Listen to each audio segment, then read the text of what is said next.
My TV ప్రేక్షకులకు నమస్కారం. నేను మీ దివాకర్ శర్మ. మా కంటెంట్ మీకు నచ్చి మేము చెప్పే విషయాలు మీకు కొంచెం ఆసక్తికరంగా అనిపిస్తే దయచేసి సబ్స్క్రైబ్ చేయండి. తర్వాత బెల్ సింబల్ని గంట కనకనా మోగించండి.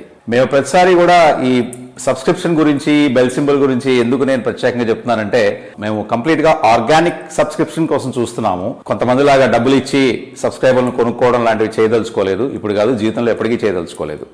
మనం కంటెంట్లోకి వెళ్తే, మన రాష్ట్ర డిప్యూటీ సీఎం శ్రీ పవన్ కళ్యాణ్ గారు చాలా ఆరోపణలు ఎదుర్కొంటున్నారు, చాలా ఘాటైన విమర్శలు ఎదుర్కొంటున్నారు.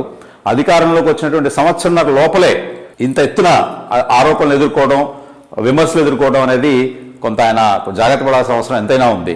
ఆయన ఎదుర్కొన్నటువంటి ఆరోపణలో ముఖ్యమైనటువంటి విషయాలు ఏంటంటే, సుగాలి ప్రీతి లాంటి చిన్న పాపల విషయంలో ఆయన అంత నిర్లక్ష్యంగా ఎలా వ్యవహరిస్తున్నారు అనేది, అధికారంలో ఉండి కూడా సిబిఐకి ఎందుకు దర్యాప్తుకి పూర్తిగా ఆయన దాని గురించి చొరవ చూపించట్లేదు, ప్రధానమంత్రితోటి చాలా సన్నిహితమైన సంబంధాలు ఉండి కూడా ప్రజలని ఎందుకు ఆయన కొంతవరకు శాంతపరచలేకపోతున్నారు, వాళ్ళని సంతృప్తిపరచలేకపోతున్నారు, ఇలాంటి ఆరోపణలు ఆయన అనేకమే ఎదుర్కొంటున్నారు. ఆయన చెప్పినటువంటి మాటల్ని నమ్మి ఓట్లేసిన జనం ఆ మాత్రం విమర్శించడం అనేది చాలా సహజమైనటువంటి విషయం. సుగాలి ప్రీతి కేసు, ఆ చిన్న పిల్ల అంటే ఆ పసిపాప, 14 ఏళ్ల పసిపాప విషయంలో మీరు ఎందుకు అలాగా డబుల్ స్టాండ్ తీసుకున్నారు? ఇది నిజంగా ఎవరికైనా సరే కొంచెం చాలా కన్ఫ్యూజింగ్ గా ఉంది. ఏంటి పవన్ కళ్యాణ్ లాంటి వ్యక్తి, కొంత మాట మీద నిలబడేటువంటి వ్యక్తి ఇలా ఎందుకు డబుల్ స్టాండ్ తీసుకున్నారు? ప్రభుత్వాన్ని ఎందుకు ప్రశ్నించలేకపోతున్నారు? సిబిఐ కేసు పెట్టడం ఏంటి, జీవో రావడం ఏంటి, మీరు అక్కడికి ఇక్కడికి ఆ ఫైల్స్ పంపించడం ఏంటి, సిబిఐ వాళ్ళు రిజెక్ట్ చేయడం ఏంటి? ఎవరికి కొంత ఏమాత్రం అర్థం కాని గందరగోళ పరిస్థితులు ఏర్పడ్డాయి. రెండో విషయం, దాదాపు భారతదేశంలో ఆంధ్రుడు అనేవాడు ప్రతి ఒక్కడు పోరాటం చేసినటువంటి స్టీల్ ప్లాంట్ విషయంలో, అంటే కేంద్ర ప్రభుత్వం ప్రైవేటీకరిస్తున్నటువంటి ఈ సమయంలో కూడా మీరు దాని గురించి నోరు మెదపకపోవడం, కేంద్ర ప్రభుత్వంలో మీరు చాలా కీలకమైనటువంటి పాత్ర పోషించిన వ్యక్తిగా, ప్రధానమంత్రి గారికి చాలా ఇష్టమైనటువంటి వ్యక్తిగా, మీరు చాలా సన్నిహితులు. మీ మాట వల్ల కేంద్ర ప్రభుత్వం చేపట్టబోయే చర్యలు ఆగకపోవచ్చు, కేంద్ర ప్రభుత్వం నిర్ణయాలు వెనక్కి తీసుకోకపోవచ్చు, కానీ మీరు ప్రశ్నించేటువంటి ఒక విషయం ప్రజలకి అర్థమవుతుంది, ప్రజలకు కొంత అన్నా ఊరట కలుగుతుంది. ఎస్, మా పవన్ కళ్యాణ్ ప్రశ్నించాడు అని. కానీ మీరు ఏ రకమైన చర్యలు తీసుకోకుండా, కేంద్ర ప్రభుత్వాన్ని విమర్శించకుండా, మీరు కేవలం భాగస్వాములైనందువల్ల రాజకీయాల లబ్ధి కోసం మాత్రమే పనిచేసేటువంటి వ్యక్తిగా, ఒక కరుడు కట్టిన రాజకీయవాదిగా మీరు ఎందుకు ముద్ర వేయించుకుంటున్నారు? అలా ముద్ర వేయించుకోబడ్డాన్ని మీరు ఎందుకు ఆపలేకపోతున్నారు? మీరు చాలా ఈజీగా కేంద్ర ప్రభుత్వానికి ప్రశ్నించవచ్చు, ఒక లేఖ రాయొచ్చు, కోర్టులో కేసు వేయొచ్చు మీ సొంత డబ్బులతోటి. ఆల్రెడీ చాలా మంది కేసులు వేశారు కదా దాని మీద. మీరు అధికారంలోకి రాకముందు జగన్ ప్రభుత్వం స్టీల్ ప్లాంట్ విషయంలో ఏమాత్రం పోరాటం చేయలేదంటే విమర్శించిన వ్యక్తుల్లో మీరు కూడా మొదటి వాళ్లే కదా. మరి ఆ ప్రభుత్వంలో చేసిన తప్పులు, ఆ ప్రభుత్వంలో జరిగినటువంటి ఘోరాలు, నేరాలు అన్నీ మాకు అసహ్యం వేసే కదా సామాన్య ప్రజలు మళ్ళీ మిమ్మల్ని నమ్మి మీకు పట్టం కట్టింది. మరి ఇప్పుడు మళ్ళీ మీరు చేస్తుంది ఏంటి? సో ఏ ఒక్క విషయం తీసుకున్నా సరే, తర్వాత ఉద్దానం కిడ్నీ బాధలకి మీరు అండగా ఉన్నాను అని చెప్పి అప్పుడు చాలా పెద్ద హడావుడి చేశారు. మీరు అమెరికా వెళ్ళి ఎన్నో నిధులు తెచ్చుకున్నారు, డాక్టర్ల దగ్గర, వాళ్ళ దగ్గర. అవన్నిటికీ సాక్ష్యాలు కూడా ఉన్నాయి కదా. పెద్ద మొత్తంలోనే మీకు ఫండింగ్ అందింది కదా అక్కడ అమెరికాలో. భోజనాలు పెట్టి, భోజనానికి ₹1,00,000 మీరు వసూలు చేసి, ప్లేట్కి ఇంత అని చెప్పి మీరు అక్కడ ఖరీదు కట్టి, ఆ రూపంలో కదా మీరు చందాలు వసూలు చేసింది అక్కడ. ఉద్దానం కిడ్నీ బాధితులుగా మీ డబ్బులు ఇచ్చినట్టుగా కొంత చూపించారు. మరి అది ఆ లెక్కలు, పత్రాలు అవన్నీ కూడా కొంచెం మన లోతుగా వెళ్తే మాడుకోవచ్చు. కానీ ఇప్పుడు అవన్నీ అప్రస్తుతం. ఆ ఉద్దానం కిడ్నీ బాధితులు ఎలా ఉన్నారు? అక్కడ ఆ సమస్య పూర్తిగా పరిష్కారం అయిందా? ఆ సున్నప్రాయి వల్ల ఏదైతే ఆ చంద్రబాబు నాయుడు గారు అప్పుడు బోర్వెల్స్ ఇష్టం వచ్చినట్టుగా తవ్వుకోవడానికి పర్మిషన్ ఇవ్వడం మూలంగా ఉత్పన్నమైనటువంటి ఈ కిడ్నీ సమస్య అనేది అక్కడ పూర్తిగా నిర్మూలించబడిందా? ఎన్నో ఉన్నాయండి. అంటే మీరు అవన్నీ మీరు చెప్పినవే మాకు తెలిసినప్పటికీ కూడా మీరు అవన్నీ కూడా చాలా సందర్భాల్లో మీరు ప్రస్తావించినటువంటి సమస్యలే ఇప్పుడు నేను మాట్లాడుతున్నాను. అవన్నీ ఏమైపోయినాయి ఉన్నట్టుండి? రైతుల సమస్య అన్నారు, ఉద్దానం కిడ్నీ సమస్య అన్నారు, స్టీల్ ప్లాంట్ అన్నారు, సుగాలి ప్రీతి కేసు అన్నారు, 32 మంది బాలికలు అదృశ్యమయ్యారన్నారు. ఏ ఒక్కదానికి పరిష్కారం దొరకకపోవడం సంవత్సరాల కాలం నుంచి. మీరు అలాగే హెల్త్ ఇన్సూరెన్స్లు ఇంట్రడ్యూస్ చేయలేకపోతున్నారు, ఫ్రీ మెడికల్ ఇవ్వలేకపోతున్నారు, ఫ్రీ ఎడ్యుకేషన్ ఇవ్వలేకపోతున్నారు. ఎన్నో ఇంకా చాలా పెద్ద పెద్ద కార్యక్రమాలు చేయాల్సి ఉంది. అవన్నీ పక్కన పెడితే మీరు ఏదైతే పైపింగ్ హాట్ లాగా పైప్ లైన్ లో ఉన్నటువంటి సమస్యలు ఏదైతే మీరు ప్రస్తావించి, ఏ సమస్యల గురించి అయితే మీరు పోరాటం చేస్తానని చెప్పడం ద్వారా అధికారంలోకి వచ్చారో, అది ఆ సమస్యలు ఏ ఒక్క సమస్య మీకు కనిపించట్లేదు. మీరు వాటిని అసలు కనీసం టచ్ కూడా చేయట్లేదు. సినిమాలు, రాజకీయాలు, సనాతన ధర్మం ఏ మాత్రం ఇప్పుడు ఇమ్మీడియట్ గా పనికొచ్చే విషయాలు కాకుండా, ఎప్పుడో భవిష్యత్తులో కాస్త అందరం ఖాళీగా ప్రశాంతంగా కూర్చుని చర్చించుకోవాలంటే ఈ ధర్మాల గురించి, రాజకీయాల గురించి, వాటి గురించి మీరు సమయం అంతా కేటాయిస్తున్నారు. స్టీల్ ప్లాంట్ గురించి మీరు మాట్లాడకపోవడం అనేది అసలు ఎవరికి అర్థం కానటువంటి విషయం. మీ కుటుంబ సభ్యులకు కూడా అర్థం కాకపోవచ్చు మీరు చేస్తుంటే మీ స్ట్రాటజీలు ఏంటనేది. మళ్ళీ చెప్తున్నానండి, నన్నొక్కడిని ఎందుకు ప్రశ్నిస్తున్నారు అని మీ అభిమానులు, అంటే మా పవన్ కళ్యాణ్ ఒక్కడిని ఎందుకు ప్రశ్నిస్తున్నారు అని మీ అభిమానులు పడుతున్నటువంటి ఆవేదనకి సమాధానం ఏంటంటే, మీరు ఇవన్నీ చెప్పి నమ్మబలికి మీరు అధికారంలోకి తీసుకొచ్చారు చంద్రబాబు నాయుడు గారిని. చంద్రబాబు నాయుడు గారు అంటే నమ్మకం లేకే కదా 2019లో ఆయన ఓడించింది. నేను ఆయన చేత పనిచేయిస్తాను అని చెప్పి మీరు బల్లగుద్ది నమ్మించి మీరు అధికారంలోకి వచ్చారు, ఆయన అధికారంలోకి తీసుకొచ్చారు. మీరు లేకపోతే ఆయన ఓడిపోయి ఉండేవాళ్ళ గెలిచి ఉండేవాళ్ళు వేరే సంగతి. కానీ మీరు హామీ ఉన్నారు. ఇవాళ ఆయన చేత పని చేయించాల్సిన బాధ్యత మీది. ఎన్నో వేల సమస్యలు ఉండగా మీరు ప్రస్తావించిన సమస్యలను కూడా మీరు ఏమాత్రం పట్టించుకోకపోవడం అనేది మీ విజ్ఞతగా వదిలేస్తున్నాను. ముఖ్యంగా ఆయన ద్వారంపూడి చంద్రశేఖర్ రెడ్డి లాంటి వాళ్ళు ఎందుకు ఇప్పటి వరకు కూడా వాళ్ళ పట్ల ఒక చర్య తీసుకోవడం కానీ, ఒక ఛార్జ్ షీట్ ఫైల్ చేయించడం కానీ, ఇంకా అవసరం వస్తే వాళ్ళని జైలు పంపించడం అలాంటి కార్యక్రమాలు ఎందుకు చేపట్టలేకపోతున్నారు? ఆయన ఎన్నికల ప్రచారంలో చాలా ఎక్కువగా మాట్లాడింది ఇట్లాంటి విషయాల గురించే. ద్వారంపూడి చంద్రశేఖర్ రెడ్డి, రోజా, కొడాలి నాని ఇట్లాంటి వాళ్ళ గురించి మాట్లాడారు. మరి వాళ్ళ చేసిన తప్పులు ఆ రోజు ఎన్నికల ప్రచార సమయంలో అంత డేటా ఉన్నటువంటి ఆయన అధికారంలోకి వచ్చిన తర్వాత ఒక ఛార్జ్ షీట్ కూడా ఎందుకు ఫైల్ చేయించి వాళ్ళకి శిక్ష పడేలా ఎందుకు చేయలేకపోతున్నారు? ఇవన్నీ ఒక ఎత్తురైతే రాజకీయపరమైన అంశాలు, ప్రజల సమస్యలు ఇవన్నీ ఒక పక్కన పెడితే వ్యక్తిగతంగా కూడా ఎవరు ఎదుర్కోనంత విమర్శలు ఎదుర్కొంటున్నారు. అదేంటంటే నెపోటిజం, అంటే బంధు ప్రీతి.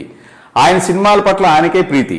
ఆయన అధికారంలోకి వచ్చిన వెంటనే వాళ్ళ అన్నయ్య గారు అబ్బాయి రామ్ చరణ్ ఫంక్షన్కి వెళ్ళడం, సినిమా ప్రమోట్ చేసుకునే భాగంలో అధికార యంత్రాంగాన్ని దుర్వినియోగపరచడం, ఇవన్నీ abuse of power and misuse of power ఇట్లాంటి వాటికి ఎందుకు వస్తాయి. సో ఇటువంటి ఆరోపణలు ఎదుర్కొంటూ రోజు అనేక వీడియోల్లో అనేక మంది విమర్శలు గుప్పిస్తున్నా సరే ఆయన ఏమాత్రం చెల్లించకుండా తన పని తను చేసుకుంటూ వెళ్ళిపోవడం అనేది అంత కరెక్ట్ అయినటువంటి విషయం కాదు.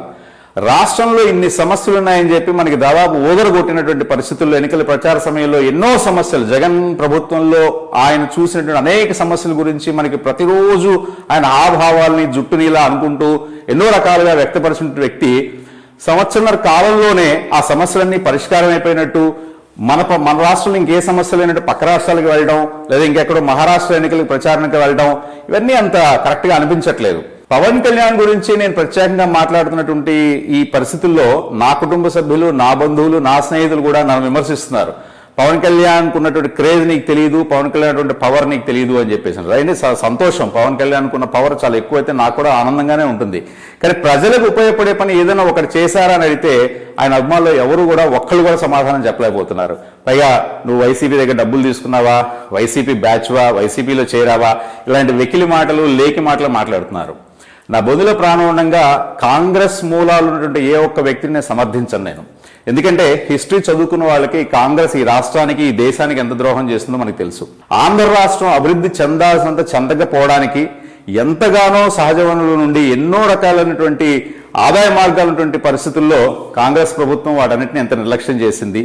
ఈ కాంగ్రెస్ మూలాల నుంచి వచ్చినటువంటి చంద్రబాబు నాయుడు గారు కూడా అంతంత మాత్రంగా పనిచేస్తున్నారనేది నా ప్రగాఢ విశ్వాసం. సో నేను వైసీపీకి అమ్ముడుపోవడం కానీ, వైసీపీ పార్టీలో చేరడం కానీ, లేకపోతే వైసీపీ వాళ్ళకి మద్దతు పడడం కానీ ఈ జనంలో జరగదు. పవన్ కళ్యాణ్ గురించి ఎందుకు ప్రత్యేకంగా మాట్లాడుతున్నానంటే, పవన్ కళ్యాణ్ ఎన్నికల ప్రచార సమయంలో ఇచ్చినటువంటి వాగ్దానాలు, చేసినటువంటి మాటలు, ఆ ఉత్తేజకరమైనటువంటి ఆవేశపూరితమైనటువంటి ఆ ప్రసంగాలన్నింటిని విని యువత ఎంతగానో చెడిపోతోంది. అంటే యువత ఎంతగానో ప్రభావితం అవుతోంది. ప్రభావితం అవడం అంటే చెడిపోవడమే. ఆయన మాటలు నమ్మడం, ఆయన దగ్గర డేటా లేనటువంటి విషయాల గురించి వాళ్ళందరూ ఎంతో ఉత్తేజం పొందడం, ఇవన్నీ కూడా అంత మంచి పరిణామాలు కావు. ముఖ్యంగా యువత మొన్న ఆయన పుట్టినరోజు నాడు చూస్తుంటే ఒక గమ్యం లేనటువంటి వ్యక్తుల్లాగా, ఒక వీధి రౌడీల్లాగా, ఒక పిచ్చి కుక్కల్లాగా రోడ్ల మీద ఇష్టానుసారం ప్రవర్తించారు. మరి ఈ పవన్ కళ్యాణ్ నీతులు చెప్పేటువంటి తమ నాయకుడు ఆయనకి చెడ్డ పేరు వస్తున్న ఆలోచన కూడా లేనటువంటి అంత అపరిపక్వత మనస్తత్వం కలిగినటువంటి ఈ ఫ్యాన్స్ మరి పవన్ కళ్యాణ్ గారు చెప్పినా కూడా వినకపోవచ్చేమో అనేటువంటిది ప్రజల అభిప్రాయం. ఆ రోజున ముమ్మిడివరంలో కానీ, అన్నవరంలో కానీ, తణుకులో కానీ, తాడేపల్లిగూడలో, అనంతపురంలో కానీ ఎన్నో చోట్ల ట్రాఫిక్ ఇబ్బందులకు గురైనటువంటి ప్రజానీకం అందరూ కూడా విమర్శిస్తూనే ఉన్నారు. అయితే అధికారంలో ఉన్నటువంటి వాళ్ళు మనం కేవలం విమర్శించగలం కానీ వాళ్ళకి ఏ రకంగా కూడా శిక్ష వేయలేం మనం. దానికి చట్టాలు, న్యాయస్థానాలు ఇవన్నీ చాలా పెద్ద తతంగం ఉంటుంది.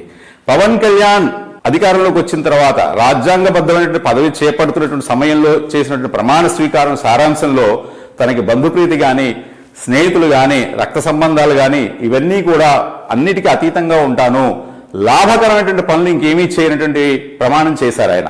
ఆ రోజు మీ ప్రమాణ స్వీకారం చేస్తుంటే దాని సారాంశం ఇదే.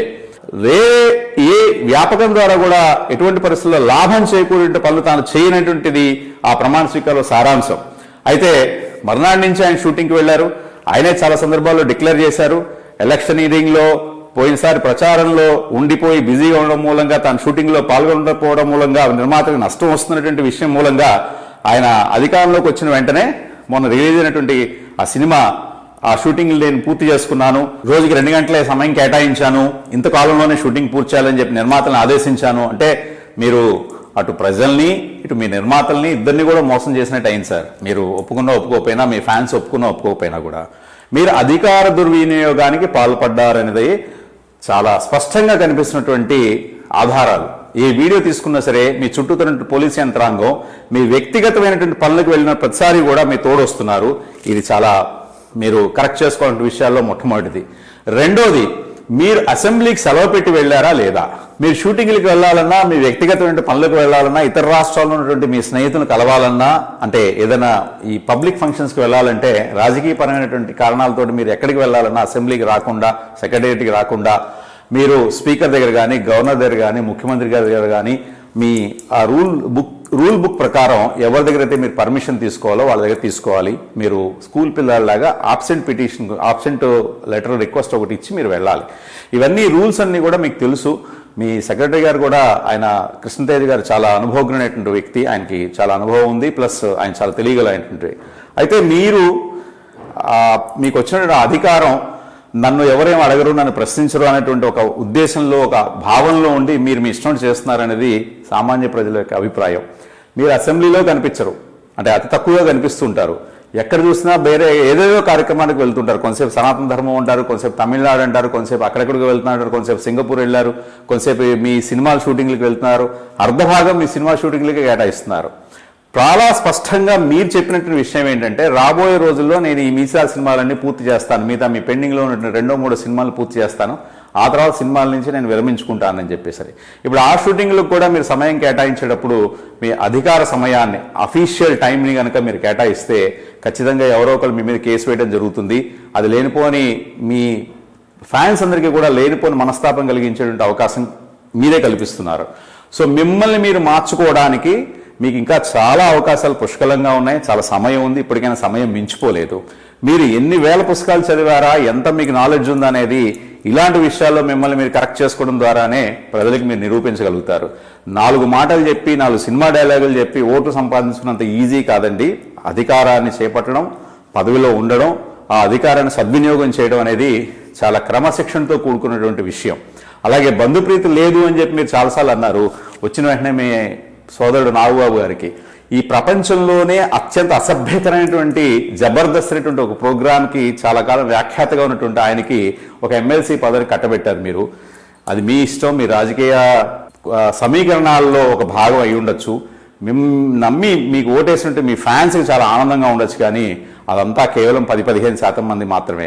మిగతా 85% మంది మిమ్మల్ని ప్రశ్నిస్తూనే ఉంటారు, ప్రశ్నించడానికి ఎప్పుడు సిద్ధంగా ఉంటారు, ఎప్పుడు ప్రశ్నించడానికి అవకాశం దొరుకుతుందని వేచి చూస్తుంటారు. కాబట్టి మీరు చాలా జాగ్రత్తగా ఉండాలి.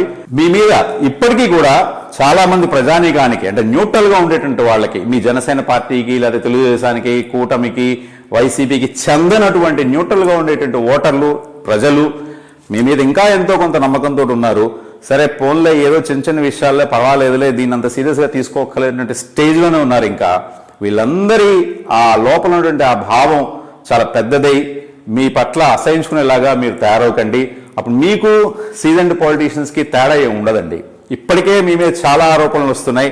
చాలామంది ఆఫీసర్స్, చాలామంది ఉన్నత స్థాయిలో ఉన్నటువంటి వ్యక్తులు ఆరోపణలు చేస్తున్నారు.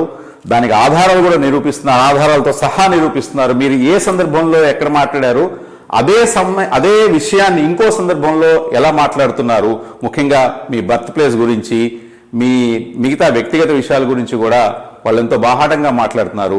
వ్యక్తిగత విషయాల్ని పూర్తిగా పక్కన పెట్టిన అధికారానికి ప్రభుత్వానికి సంబంధించిన విషయాల్లో మీరు చాలా చాలా చాలా కేర్ఫుల్గా ఉండాలి. లేకపోతే రాబోయే రోజుల్లో ఎల్కేజీ పిల్లలు కూడా మిమ్మల్ని ప్రశ్నించేటువంటి పరిస్థితులు ఉత్పన్నమవుతాయనేది నిర్వివాదాంశం. ఇదంతా మీకు ఎందుకు చెప్పాల్సి వచ్చింది అంటే, మొన్న మీ పుట్టినరోజు నాడు మీ ఫ్యాన్స్ చేసిన హడావుడి చూసిన తర్వాత దాదాపు ప్రజల్లో సామాన్య ప్రజానీకంలో 90% మందికి మీరంటే అసహ్యం వేసింది. అది అక్కడితో ఆపేసేసి అక్కడితో ఆగిపోయేలా చేసుకుని మళ్ళీ మీకున్నటువంటి మంచి పేరుని మీరు తప్పకుండా సాధించుకోగలరని, సాధించుకోవాలని ఆశిస్తున్నాము. మై టీవీ తరఫు నుంచి మీకు ఈ సూచన చేశాము. మీరు ఆ సూచనని కొంత పాజిటివ్ యాంగిల్లో ఆలోచించి సహృదయంగా స్వీకరిస్తారని ఆశిస్తాం. Thank you.